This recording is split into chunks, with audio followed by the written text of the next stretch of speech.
Kali ini kita akan membahas tentang plasma darah dan keping darah. Jadi di sini bisa kita baca bahwa plasma darah itu merupakan komponen terbesar dalam darah karena lebih dari separuh darah itu mengandung plasma darah. Kemudian hampir 90% bagian dari plasma darah adalah air. Plasma darah ini berfungsi untuk mengangkut sari makanan ke sel-sel serta membawa sisa pembakaran dari sel ke tempat pembuangan. Fungsi lainnya dari plasma darah ini adalah sebagai penghasil zat kekebalan tubuh terhadap penyakit atau penghasil zat antibodi. Plasma darah ini terdiri atas air dan protein darah. Jadi 4% albumin, kemudian 2,7% globulin, kemudian 0,3% fibrinogen. Cairan yang tidak mengandung unsur fibrinogen disebut dengan serum darah. Protein dalam serum inilah yang bertindak sebagai antibodi terhadap adanya benda asing atau antigen. Zat antibodi adalah senyawa gamma globulin yang terdapat dalam plasma darah dan berfungsi dalam sistem kekebalan tubuh.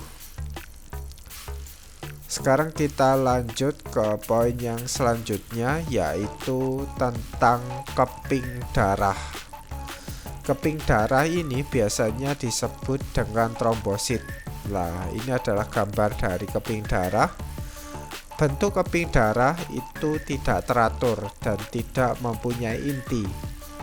Kemudian keping darah ini diproduksi pada sumsum merah serta berperan penting pada proses pembekuan darah. Keping darah atau trombosit ini disebut juga sel darah pembeku. Jadi bisa kita simpulkan bahwa keping darah ini memang fungsinya untuk membekukan darah. Jumlah sel keping darah ini pada orang dewasa itu sekitar 200.000 sampai 500.000 sel per sisi darah. Di dalam trombosit itu terdapat banyak sekali faktor pembeku, yaitu hemostasis. Antara lain adalah faktor 8, yaitu anti-hemofilik faktor. Jadi jika seseorang secara genetis trombositnya tidak mengandung faktor tersebut, maka orang tersebut menderita hemofili.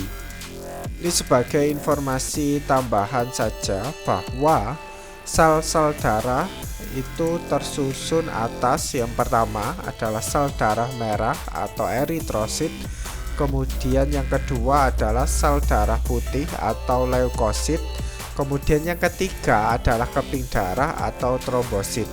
Untuk keping darah dan trombosit sudah kita bahas. Jadi selanjutnya kita akan membahas tentang sel darah merah atau eritrosit. Anda bisa klik videonya di sebelah kiri video ini.